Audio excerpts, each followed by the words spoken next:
Bonjour. Good morning. And thank you for having me. My initial thanks must go to Musa and the team. This conversation started out in California.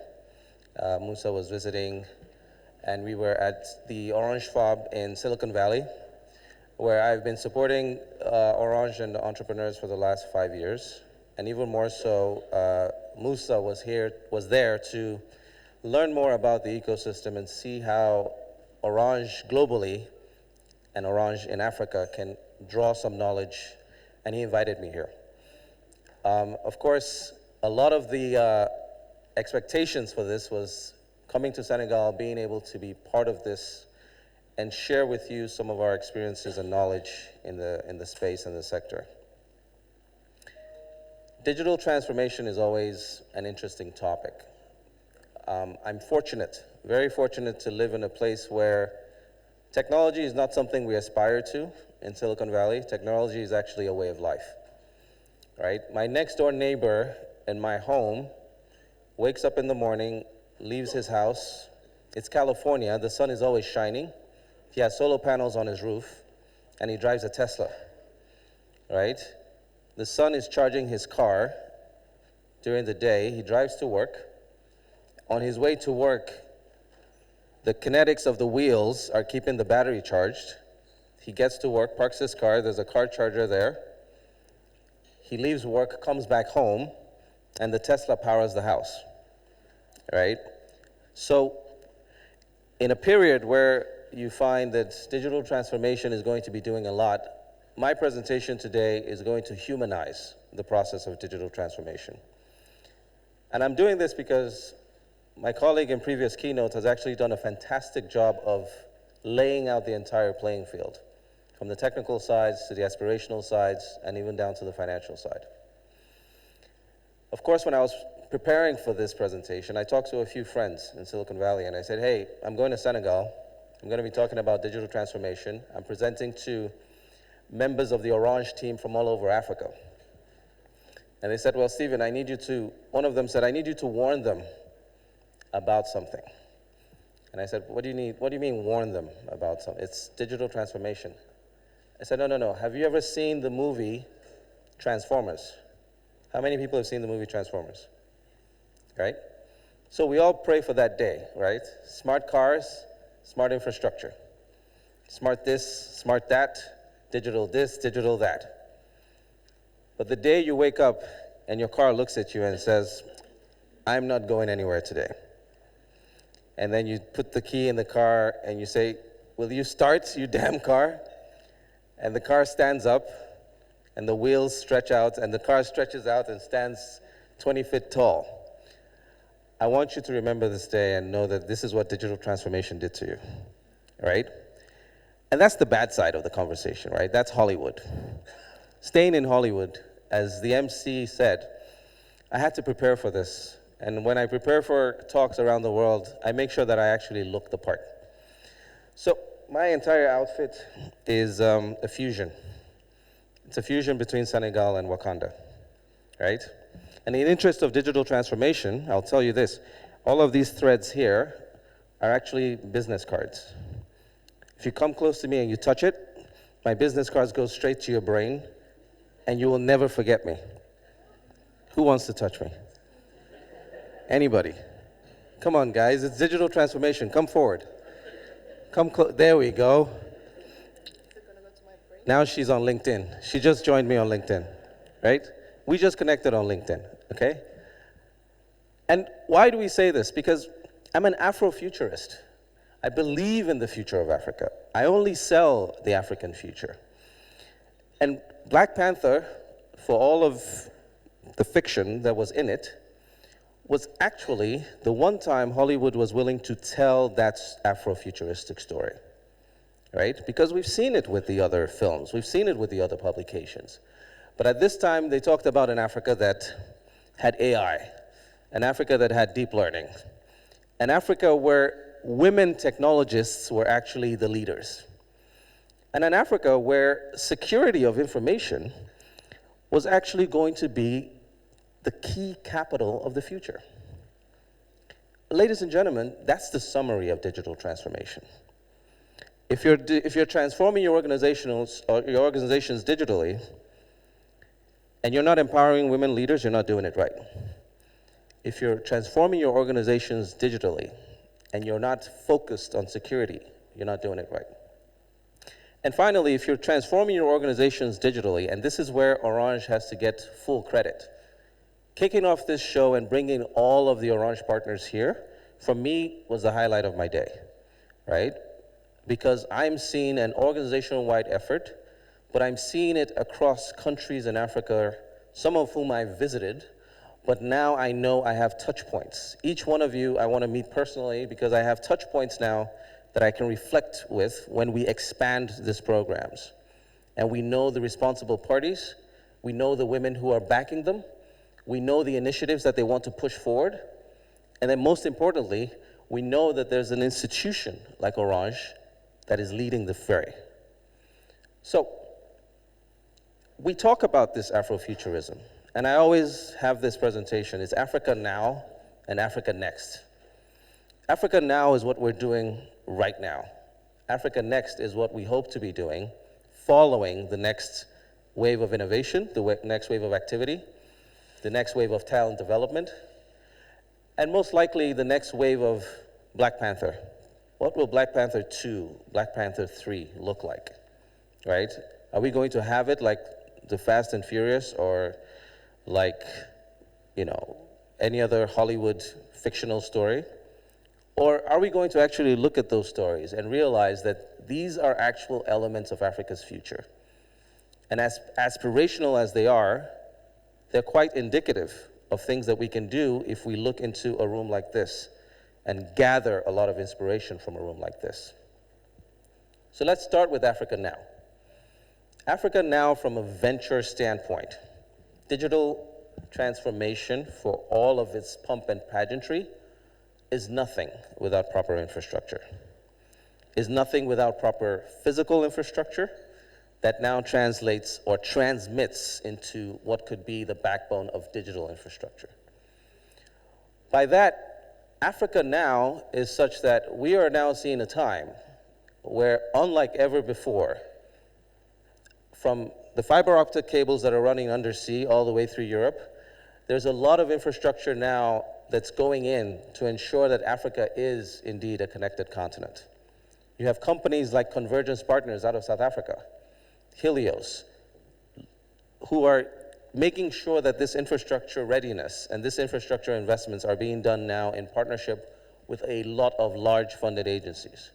We have telcos like Orange, who are making sure that from a mobile communications level, all of these nodes are being connected and connectivity is going all the way down into homes.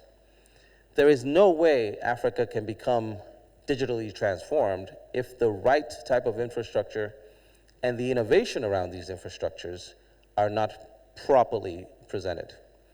The previous keynote spoke about software-defined networks.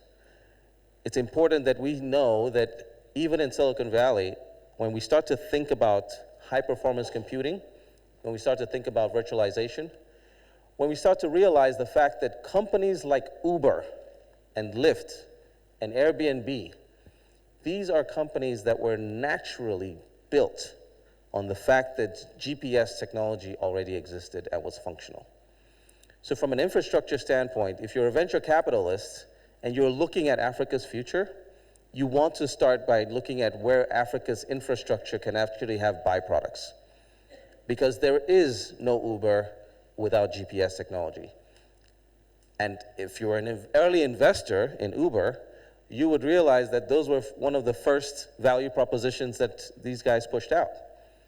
The greatest piece of artificial intelligence ever made by Google right now that's functional to the citizens of Silicon Valley is Google Maps. And Google went out and acquired companies like Waze, which were already doing the same thing. And now, if you're in an Uber or you're in a Lyft, you'll find that you're either using Google Maps or Waze. Why is this important?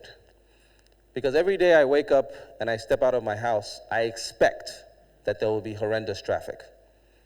And within that horrendous traffic, I need to know where to go, how to get there, what's on the way for my next meeting and the meeting after that. Google Maps then becomes a central point of infrastructure, digital infrastructure, that would guide my entire day. Then you think about a company like Uber. They're going IPO. What's their greatest detail? Why did Uber separate itself from a regular taxi service? Well, Uber was able to reprice a transportation model and do that in a way where even if I was sitting in an Uber right now and the traffic was 5 hours, unlike a regular taxi, I will not be charged per second for sitting down in the car. And they were only able to do that by plugging into algorithms that would allow them price based on GPS data. I'm oversimplifying it, but I'm trying to point out that power and how that power has transformed into regular transactional activity that we normally used to take for granted. We talk about capital. If there's anything Orange Digital Ventures has done very well is it has allowed for a capital structure, a VC structure within Orange to now start looking at infrastructure-ready startups. And some of these in agribusiness, in payments, in transactional activity, in education, health and information. Every single investment that has been made by ODV has an infrastructure dependency. But even more so, if you are an angel investor in this room, if you are supporting any type of activity within your local ecosystems at a country level, at a city level, at a municipal level, I want you to realize that the division of capital and the deployment of capital, whether that's corporate capital or it's personal capital, should have an eye on the infrastructure that's going to support that capital. And if you ever had a startup pitch to you, let infrastructure be one of the very first things that you want to query in terms of their dependency and their ability to scale. Finally, we're looking at an ecosystem. The ecosystem around us now is such that even here in Senegal, we're now having things like the Dakar Angels Network, which was just recently formed by a few of your colleagues and a few folks within this ecosystem. A lot of those folks, not only do they have angel capital to now start supporting the companies that will build Senegal's future infrastructure, but they also have the local knowledge of what works here. It's never easy for an Uber to come and localize itself in a country where they don't understand how the infrastructure works. And it's not even advised for them to do that. But more importantly, as we look at our local ecosystems, Burkina Faso, Guinea-Bissau, Cameroon, we want to be able to, Sierra Leone, we want to be able to say what's attainable within my local market. And as we try to use Orange's infrastructure to attract startups to build more and service our clients on a B2B or B2C model, we want to keep in mind that the localization of infrastructure is one of the most critical aspects of it. This part is where I live every day. On an average year, I see over 1,000 African startups through my door. And within those 1,000 African startups, these are young people who are building the Africa that they want. The startup talent in Africa is, people say, is not spread evenly, opportunities are not equal. Where I come from, I say Africa knows what it wants, and whether you were born in Guinea-Bissau or you were born in Lagos, Nigeria, we're not always going to have a fair shake. But what happens is, at least with the young people that I see, each one of them is looking to solve a local problem. Each one of them sometimes has the aspiration of connecting with the diaspora who might help them globalize that problem. But what they're not doing is they're not taking regular jobs. They're not working in banks, they're not working in insurance companies, they're not teachers, they're not university professors. They're taking the risk to think that they have the knowledge, the tools, the resources, and the passion to go and solve these problems. And I must point out here that on a talent basis, I'm very pleased to be in Senegal today because my good friend Amadou, who I've known for the last 7-8 years, is one of the reasons I even came to Senegal in the first place. With what Gebeya is doing right now, and what he did in the past with Quotas for Africa, there was a focus on saying, how do we actually improve the talent? How do we make sure that if Africa is going to get the next Uber, we can actually have a team of talented people that would build a company like that? How do we make sure that these talented people have the tools and resources to actually compete on a global scale to the extent that an Uber actually comes into their town?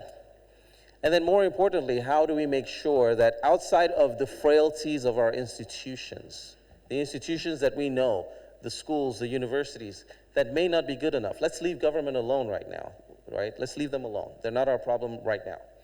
How do we make sure that we take responsibility for the young people in our neighborhoods, for the young people within our ecosystem? And how do we make sure we empower them? So I'm very, very pleased to see the growth and development that Amadou has done with Gebeya across the continent. He has done it with young people, aged 15 or less. He has done it with entrepreneurs and startups. But most importantly, and most recently, he has done it with women, right? It is my opinion that the face of the East African entrepreneur is female. I say this without apologies, and I say this because there is a drive for empowerment of women within this ecosystem to apply for what we call a multiplier effect. And as we look into the empowerment of women as a direct factor of digital diplomacy and digital transformation and digital entrepreneurship, we must realize that some of the problems we're willing to solve, if we don't have the right women in the room, we don't even have the context. And if those women who are in the room are not the ones actually developing the solutions, then we don't have a sustainable solution. So there's a lot of training that comes with that. Gebeya is doing fantastic work in that. There are other providers in this room doing fantastic work with that. Orange is investing in startups that are doing fantastic work with that. With the Orange infrastructure, there is a multiplier effect on the training tools and resources that are actually helping these getting to the networks that you serve. So these are all very, very critical and very, very supportive aspects of what it is. But let's talk about this transfer piece. The transfer piece is where we now find that the Africa that we want has a dependence, like my last keynote speaker said, on the diaspora. And we must be able to look at how Francophone Africa can do better outside of Paris, right, outside of Montpellier, and outside of, in some cases, Marseille. And do better by extending that diaspora network in ways where folks who are looking at Francophone Africa do not think that they have to get through Paris to get to Ouagadougou. Folks who are looking at Francophone Africa do not have to think that they have to get through Marseille to get to Dakar. There is a direct dependency on how Francophone diaspora could actually create a transfer of knowledge systems, a transfer of capital systems, and more importantly, a transfer of innovation systems. Stanford University in Silicon Valley is the bedrock of what Silicon Valley does in terms of innovation and capital. But there are universities all over Francophone Africa. There are universities in Senegal, there are universities in Cameroon, there are universities in Guinea-Bissau.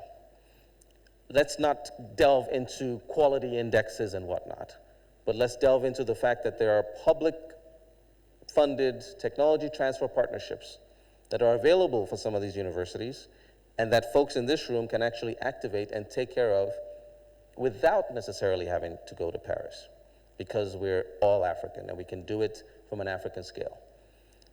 The Lions Africa program that I run is an initiative of the US State Department, and it doesn't speak to Anglophone or Francophone Africa. It speaks for all of Africa. We do three things. It's the three I's. It's investment, it's internationalization, and it's innovation. From an investment standpoint, we make sure we can foster that investment between international actors and their African partners. From an internationalization standpoint, I am a Pan-African globalist. I believe that Africa will do a lot of things with the rest of the world and also within Africa. That's why I said that first stage that came out, the first group that came out on stage was very fulfilling to me. And then more importantly, from an internationalization standpoint, we find that If we cannot tell these stories of Africa on a global scale, then what are we doing?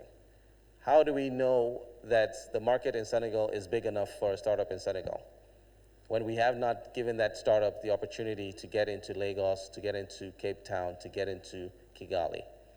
How do we know that if we cannot force intra-trade activity in Africa, that startup cannot go from Casablanca and get to Barcelona? How do we know that if we're not actively making these startups think outside of their local markets? The Afrofuturistic approach that I speak about, the Wakanda, oh, by the way, if you're going to greet me after my keynote, if you don't greet me in the Wakanda way, I'm not talking to you. Yeah? So for those who haven't seen the film, this is it. Just say Steve and do this, and then we're brothers and sisters, right? But if you want to shake my hands, I'm not shaking hands. I'm not doing that. It's Wakanda or nothing, right? So in the interest of this Afrofuturistic approach, we have the people, everybody in this room. The fact that you're here today, credit to Orange for bringing such a stellar group of people together. But the fact that you're here today means that you are invested and committed to that future of Africa that you want. Okay. We have the places. Right. Yes. Yes, I have one question in the sure. previous slide. You were talking about the importance of training, but yes. Which kind of profile you think that will be accurate for Africa to tackle the digital transformation? Yes. Yeah, because now in the traditional program we are not in line with what is, let's say, needed to tackle the digital transformation. So what is, according to your experience, the right profile to develop? Do we need, for example, for our government to think about the program, the academic program for that? Yeah. Fantastic question. I'll answer that with a very clear example. The fourth industrial revolution as a piece of economic history and the economic future is something everybody's talking about. But let me give you a project I'm doing with South Africa right now. South Africa has something called SALGA. It's the South African Local Government Association, SALGA. For the next 3 months, for the next 2 years, starting in September, every 3 months, the South African Local Government Authority is going to send 20 of their mayors to Silicon Valley to get trained, to create university partnerships, and then to go back to South Africa with industry-related partners for AI, ML, everything around digital transformation training, right? Now, we're starting with a policy angle because we know that for a lot of the industry processes we're going to bring in from the ground up, we need to have policy buy-in at the government level, right? But I did mention Gebeya. I did say that we already have private sector actors who are doing these things outside of the government influence because we can't wait for government all the time. From a curriculum standpoint, I can tell you right now that between Google, Facebook, Evernote, all of the companies we've brought into Africa from Silicon Valley, digitally, online, and for free, ladies and gentlemen, there are curriculum, correspondences, and training material that every single African with an internet connection can get for free. So what you find is it becomes information arbitrage. If you don't know it exists and you don't know where to go get it, then you're stuck thinking you have to go to Stanford to get it. No, you don't. Some of that Stanford information is available online for free. So how does Orange then become an actor in that space? How do we make sure that we can work with you in a way where you can actually maybe provide free connectivity into a place like this, and we bring in 1,000 Senegalese into this place, and they all get trained, right? Knowing that the actual resource from the almighty Google coming to them is free, knowing that the actual resource from the almighty Facebook coming to them is free, right? And all we need, and all we know that they might not be able to afford is maybe connectivity. And in some cases, if you're in the likes of Lagos, Nigeria, power. So going back to that infrastructure, right? So we're not going to change our universities overnight, right? But we're going to use what's currently available and attainable at the least cost with the empowerment of institutions like Orange to drive it forward. And our young people are ready, ladies and gentlemen. They are ready. These are children of the internet. These are folks who were born without knowing what dial-up is. They never knew how to read a newspaper. Every video they ever watch is on YouTube, so they're digitally tuned in, right? They're digitally tuned in.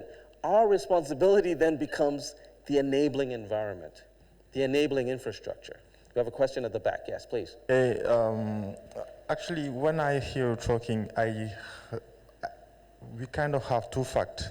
The first is we have startups like Gebea and others that train people very well to enable them to have those skills we need. The second one is we hear every day big company here in Senegal saying they need very brilliant people to help them grow. But there is a third fact that is really, for me, not normal, like seeing people, those brilliant people we train it here, going abroad into France, Canada, and go working there. So don't we need to think in a way, to maintain them here in order to grow first Africa before going abroad? Absolutely. I'm going to answer that first of all. Is this a news camera, Musa? Is this news or just private? This camera here. Is it broadcast or private, yeah? Okay, good, so you can record this, doesn't matter. So as an African dictator, the first thing I'll say, seize their passports, yeah? Seize all their passports so they can't leave. I'm kidding. But the point being, yes, even in California, we have people coming from Ohio who think they have to live in Silicon Valley to become tech, right? Human migration is not within our direct control if we think of it as a simple fix. It's an evolution of economic activity.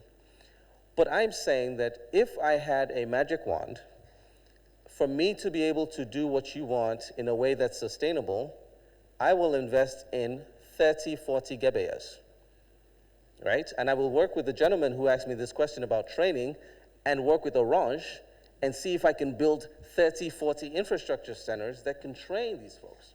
Now, if I had to bring someone in here and offer them training for free on behalf of Orange, okay, let's say Orange said, Stephen, let's do this today.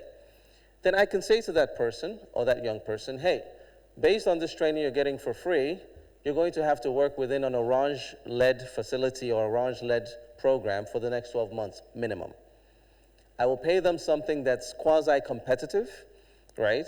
So that they don't have an economic need to get out, right? And if they do get out, I will know that just like me, right? I was born in Lagos, Nigeria, but I've lived most of my life in California. Amadou has lived between New York, New Jersey, he's lived out, but we're back here. So it's not saying everybody's gonna come back home. It's saying that for those who want to, for those who believe in this bad enough and know that they're not gonna email the problem away, right?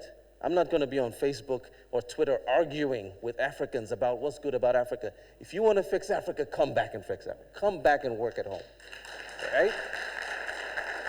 It's not gonna end in a Twitter feed, right? Don't do that. I'm not even on Twitter, but I hear about these things. And I laugh. I laugh when it's folks in my generation, right? Because it could be an older person who's disconnected, you know, who left Africa at a time where it was so bad.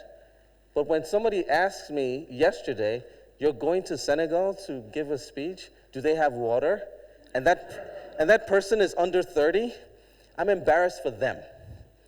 I'm embarrassed for them because it's a mindset that means that if a non-African can think that way, an African who has cousins, family, friends in Dakar and cannot tell me that there's a beautiful, beautiful place like this with excellent food, excellent Wi-Fi, excellent people, then it's their ignorance they have to deal with, right? And I leave them alone. But I'll seize their passport though, if I catch them, right? So on the training and transfer side, we must realize that this Africa that we want, this fourth industrial revolution, is ours to take. Nobody's gonna give it to us, right? I spoke about South Africa because it's an active project that I have, but I just came from Nigeria, right? Yesterday, I closed a $9 million round for one of my energy companies in Nigeria. And guess what? My investors to that company were from Norway, from Belgium, and from the US. We had the largest venture fund in the US in energy. Breakthrough Energy Ventures put money in us.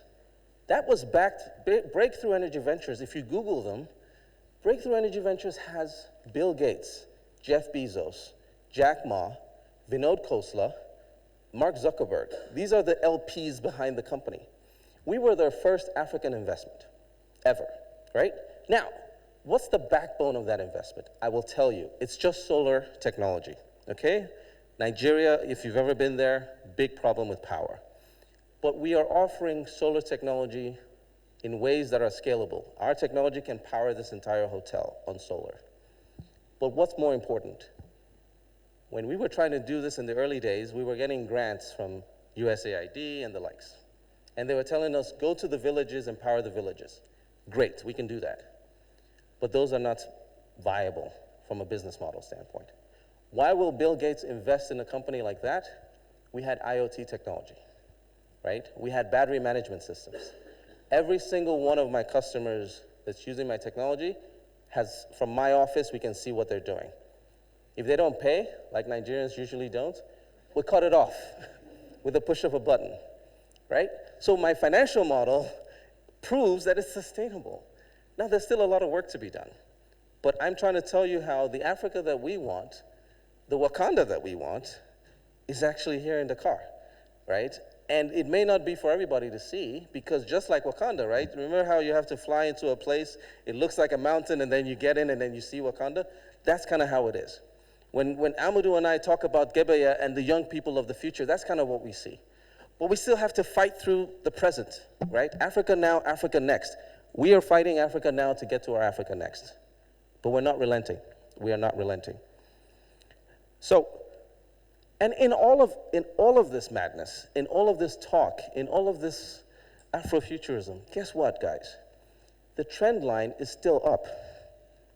It's still very much progressive. From a company like Orange, you can see it. It's better than it ever was. Now, you can see in the chart, there are dips and starts. There are times where it looks bad, right? Amadou and I were just about to do the first African developer conference in Ethiopia, right? And last week, you all know what happened in Ethiopia. And now, we're no longer going to Ethiopia. Now, we're pissed. Why? Because it's not about the conference. It's about the young people, the startups, the people who actually were going to use that as an opportunity for their next. It's about the investors that I was bringing from Silicon Valley to come to Ethiopia for the first time. It's about 9 months of work that we've taken in building to that time. But we have to deal with the politics of the land. But it's not enough for me to now say, Amadou, you know what? I'm going on Twitter. There's no way I'm going back to Ethiopia, and I'm going to tweet about all the wrong things about Ethiopia. What is that? We can't work like that. That's not who we are, and that's not the Africa we're trying to build. So across the trend lines, you will still see that the Africa we want is happening. It has its challenges, but the trend line is generally up. Why should you care? I have about 10 minutes, and I'm going to run through this. The money is coming in, guys. Startups across Africa last year raised $750 million. The numbers are real. These startups are around you. They are not futuristic. You can touch them, you can feel them, you can email them. Some of them are friends of friends, right? 30 of these startups raised over $5 million across the continent. Now, they still have the sweet spots, the Nigerias, the Kenyas, the South Africa. But with folks like Amadou around Dakar, you know, we can make some of them happen here. Deals are getting larger. Orange has the data, right? The mobile connections are forcing this infrastructure conversation to come to your pocket. My driver in Nigeria has an iPhone 7. I don't even know how he afforded it. But he has it. And the reason he has it is because he has to be connected. He has to have information. He is raising his own personal sophistication. Companies like Orange, what you are building for the African future that you want is remarkable. But from a B2B to a B2C standpoint, you must realize that this digital transformation story is your story. It doesn't belong to anybody else. Why is this big? Because it's already happening. It's already happening. The information arbitrage is closing. It's closing. Some of these projects, these are projects that we're involved in between the US government and Africa. And it's doing everything from agriculture to banking to farming to entrepreneurship. With Demo Africa, in the last 8 years, our startups have raised over $90 million. And we've seen over 30 African startups incubated in Silicon Valley. Why do we do this? We're demystifying Africa in Silicon Valley. Nowadays, you hear about African startups being in 500 startups, Y Combinator, raising a bunch of money. I'm proud to say, 10 years ago when we started this, when you say Africa in a meeting like this in Silicon Valley, people stand up and walk out, right? Now people are asking me, when are you going to Senegal, right? It's very interesting for us to see how far we've come. And in this era, what's happening, right? My previous keynotes mentioned it already. There's a lot of innovation, a lot of analytics, there's a lot of data to share. AI is king, but we don't want to make AI look too sexy. Let's keep the AI for the car. Let's make it something that we can localize, right? AI does not mean rocket ships and robots. Sometimes AI is the fact that your water corporation can tell you that your water is going down. Sometimes AI is as simple as someone, when I come out of the airport, my boarding pass should be able to tell the driver to move closer, right? It's simple things. It's intelligence. We are all intelligent. We just became more dependent on making it faster and quicker. Be careful, because the day you talk to your car and it talks back to you, you say move, it says, no sir, I'm not going anywhere, we have a problem, okay? Let's think about the unintended consequences here. The smart cities. Why is it important to us to have smart cities? Because we're all getting better at this. Orange has infrastructure in many, many countries. You have so many data points. The cities are smarter because our traffic lights could work better. The cities are smarter because our infrastructure could be built better. E-government could be done better. Voting could be done better. There's so many things around our current infrastructure that could just be improved because we invested in the young people that could build it. And we also allowed for the policy environment for it to nurture itself. Smarter infrastructure. I just talked about Nigeria. The deal we did in Nigeria, which was announced yesterday all over the world, was a solar technology deal. But what was layered on top of it was all of the remote technologies that made it even smarter. And that's why we got the likes of Bill Gates as investors. Citizen-driven initiatives. What can we do to ensure that the citizen becomes the end node? If that citizen could come back to Orange and offer you specifics on the data that they need, and we can now allow people to build towards that data, we would be collectively more successful. And you're doing it already. Kudos to everybody in this room. These are Orange projects, they're not our projects. It's already happening within the organization. The organization has taken a leadership role to do this. We are here to say we can help do it better. We can help improve it. We can help move the progress a little faster. And we can help bring in a thought process outside of the organization to help the organization. We want to help you with mentorship. We need to be able to bring in folks that would support all of your entrepreneurs and all of your business units in your local markets. We want to have more collaboration, more market insights. We want to train some of the investors in your local ecosystems, because these investors sometimes don't know the difference between a startup, a Ponzi scheme, and a real estate investment, right? And we want to make sure that startups are not looked at as Ponzi schemes, and startups are not traded like they were real estate investments, right? We want to support go-to-market for a lot of your institutional players. How can we help? We can do quite a bit with Orange. Orange has been friends of ours in Silicon Valley in the last 5 years. We've supported Orange Fab and supported many of your African startups that got into Silicon Valley, and we will continue to do that for a very long time. I started by appreciating the fact that, you know, with Musa and Rukaya and a few other folks who are leadership of the local market here, we've been able to see a group like this come together. But my biggest point of pride for connecting with you all today is maybe now I don't have to misunderstand something going on in Ouagadougou. Maybe now I don't have to misunderstand something going on in Sierra Leone. We can do it here because Orange has brought all of you together here. We want to help to standardize activities across the continent. It's very, very important that we do that. Because when you hear about Silicon Valley, when you hear about Y Combinator, when you hear about 500 startups, when you hear about Stanford and all these VC companies, what has happened over time is things have come together to take a certain type of standard. There's a standard for what is a pre-seed investment. There's a standard for what is a term sheet. There's a standard for what is Series A. There's a standard for what is an exit. There's a standard for corporate acquisition. There's a standard for dilution, right? We don't just come in, and young startups are not able to even discuss with an investor because both parties don't even know what they're talking about. Let us be able to standardize across institutions. Orange Digital Ventures is doing some fantastic work in that space.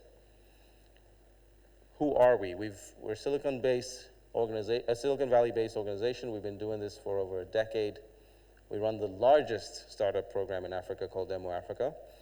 And then for our innovation programs in Silicon Valley, we make sure that we bring the best of African startups to Silicon Valley, get them funded, get them accelerated, help them think about the Africa next that they want. But we do it starting here at home. We come across all of these ecosystems and find the diamonds in the rough. We partner with folks like Gebeya to ensure that these activities are very, very localized. And we do it through these 4 methods. It's connectivity, it's capacity, it's credibility, and it's capital. Lions Africa was started by the US State Department because there was a need to combine African investments with US venture investments. So that brings a bit of credibility. Why is it credible? Because for each one of your countries, based on this program, if I came into a country and I needed to convene around certain types of capital, I can speak to a certain class of people, I can speak to the leadership of certain organizations, and I can do so credibly because we're not a fly-by-night activity. Connectivity is physical and it's social. The social part of it is what we're doing now. The physical part of it is what Orange can do with infrastructure and also to the digital side. When you talk about mentorship, mentorship doesn't have to exist on a one-on-one. Mentorship can exist through networks. Mentorship can exist through platforms. There's a lot we can do there. And finally, for capital. Everybody here knows that there was a cost to getting here. But if I was a startup and I thought today was the day that I will start on this stage and pitch to Orange across Africa, then I need to know that that source of capital is there. The car just started out an angel network. It's a fantastic opportunity for some of you who are based in this network to start to source out some of these digital transformation companies of the future. But let's give them enough of social, intellectual, and financial capital to support them through some of these decisions. Ladies and gentlemen, it's been my pleasure. I flew in about, I don't know, what time did I get in, Musa? About midnight last night. But even through all the noise we were going through based on our investment announcements in Lagos, I was very, very committed to be here because I, for one, recognize the power of what Orange is doing across Africa. And in closing, I want to mention what I have not done well. What we have not been able to do well is we have failed in properly integrating Francophone Africa into many of our successful programs. We have not done that well.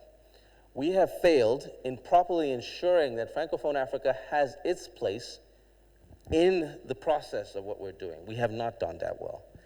So I come to you today in apology and responsibility, right? The apology part being, I've told you what I've not done well. The responsibility part being, I want to work with you. And I think that it's important that we work together because if I'm going to fix what I've broken, I need the partnership to do it, right? So let us kind of meet halfway between this apology and responsibility in a way where if Francophone Africa is going to have its place, if we're going to have the next line of investment activity in Africa, which is going to cross $1 billion next year, and we're not just going to have Nigeria, Kenya, South Africa on top of the list, and the next Francophone Africa is like number 32, right?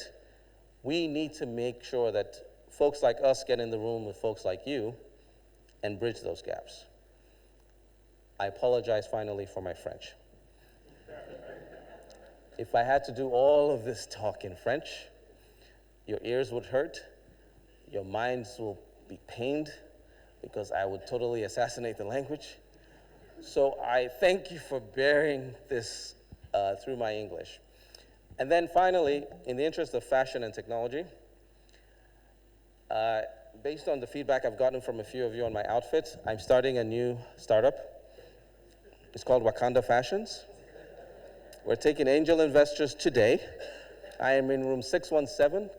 Only bring cash, right? Because I need to change the money at the airport and go, right? Only bring cash. If you have Orange Bitcoin, I'll take it, right? But I want us to all realize that this collective Africa that we want, sometimes it's in front of you, sometimes it's beside you. But if we're not the guys on Twitter, if we're not the ones on Facebook, and if we're not the ones sending out those Africa is dying emails, and we're the people in this room, then definitely we're all African futurists, and I'm glad to be a part of this. Thank you.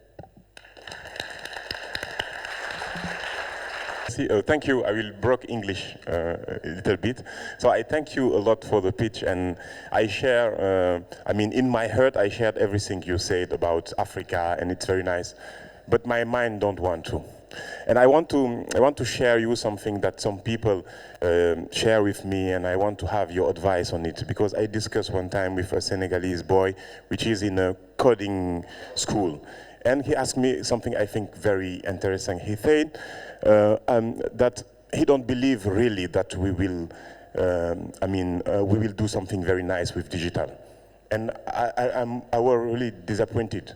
He explained me that when he see our history, he see that we have all resources, and we do nothing with that. And he said that we are investing on resources, which is coding for the digital. And he is not sure that we will do something on that. So I want just to have your advice about that and ask, what will be your answer to this boy? And what will be your answer to the boy that will say that I don't want to create a startup when I know that if we have the connectivity, Uber will come and easily Uberize us. Did they have some slot to do something that Google Map will not change? Because just the example, the guy who say that create, and he spent a lot of love money creating something for the traffic. And when he see Google Maps coming little by little with an AI, he say, I'm dead before burning. So what will be your answer on that? Fantastic, thank you for that. To that young man, the first thing I want to do is connect with you today and get his information, okay? He sounds like he needs a mentor. Second thing is, I will make sure that I fuel his aspiration, right? When you talk about coding versus entrepreneurship, I mentioned Gebeya more than 4 times because 7, 8 years ago when I met Amadou is exactly what I told him. I said, coding is one thing, entrepreneurship is another. People must be able to turn that code into product, turn that product to business, scale that business, and get invested in that business and exit the business, and then do it again, right? The young man you're talking about, even though I don't know him personally, I'm already attracted to him because he had the knowledge, passion, and inspiration to even talk to someone like you and not just be frustrated about life and not do anything about it. So the first thing is I want to meet him. Immediately I meet him, I may not give him money. And if I found out his economic situation, based on what you're telling me now, the digital skills that he needs, I'm willing to pay for internet for him for 1 year, just for him to be able to sit down and gather those digital skills I talked about for free, right? Because for a person like him, if the knowledge is the asset, based on his true African entrepreneurship spirit, right? Give him the knowledge first. Let him have that knowledge so that he can now be able to articulate what he's going to do next. So after giving him that internet and allowing him shape what he wants, then maybe I'll invest in him as an angel investor to say, okay, let's go and build something that's a product. But here's where I don't agree with him. I don't agree with him that his digital will get him nowhere. I don't. It's a privilege, it's an absolute privilege, ladies and gentlemen, to live and work in Silicon Valley. But from an America standpoint, I would like for you to visit Alabama. I would like for you to visit Maine. I would like for you to visit Arkansas. Dakar is better than those places, right? Far better. And what you find is it's the same America. It's the same land of opportunity, right? With Google, I did a project which we mobilized the entire city of Barcelona as part of the Mobile World Congress when I worked for the government of Catalonia, right? And we called it Barcelona Go Mobile. We were able to digitally transform the city of Barcelona. But for us to run that pilot project, we needed to test it in the most remote parts of America. and we went to a place called Mobile, Alabama. And I will tell you, if I left Africa as a young man and you took me from Lagos to Mobile, Alabama on a direct flight, I will get in that flight and go straight back home. No doubt about it. I will go straight back home. I mean, folks still have the toilet outside of the house. Like you have to walk to get to the toilet because there's no plumbing. It's America. I don't say this to promote inefficiency. I say this to celebrate the African ingenuity. That young man, in spite of everything going on around him, still feels the need to talk to someone like you and feel the need to be inspired to do it. I want to know him. I want to see how I can work with him.